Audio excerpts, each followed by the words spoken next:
సంతోషపడి ఆ ప్రభుత్వం పోయి, ఆ రాజరిక ప్రభుత్వం పోయి, ఆ కుటుంబ ప్రభుత్వం పోయి ఈ ప్రభుత్వం వస్తే మాకేమన్నా మేలు జరుగుతుందేమని ఆశపడి ఇక్కడ ఉన్నటువంటి వాళ్ళే కాదు, వీళ్ళ కుటుంబ సభ్యులందరూ కూడా మీకు ఓట్లేసిళ్ళు, మీ చెయ్యి మీ గుర్తు మీద గుద్ది గుద్ది మీకు బ్యాలెన్స్ ఓట్ అధికారం ఇస్తే మీరు అధికారంలో కూకుండి, మీరు అసెంబ్లీలో కూకుండి, మీరు ఆఫీసులలో కూకుండి, మీరు ఫామ్ హౌస్లలో కూకుండి, మీరు ఏం ఆలోచన చేస్తుండ్రు, వీళ్ళ గురించి ఎందుకు ఆలోచన చేయాలని చెప్పి ఈ రోజు మిమ్మల్ని అడగదలుచుకుంది.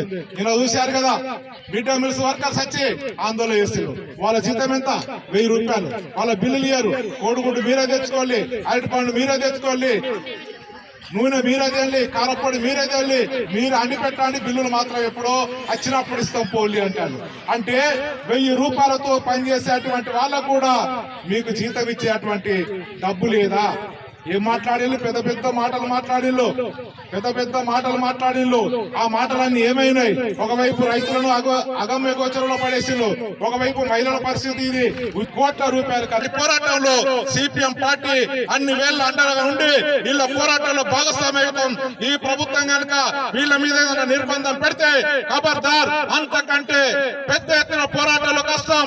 ఈ జిల్లా వ్యాప్తంగా అందరినీ కదిలిస్తాం. ఈ పోరాటంలో ముందు భాగం ఉంటామని చెప్పి ఈ అవకాశం ఇచ్చిన మీ అందరికీ పేరు నమస్కారాలు, సెలవు మిత్రులారా.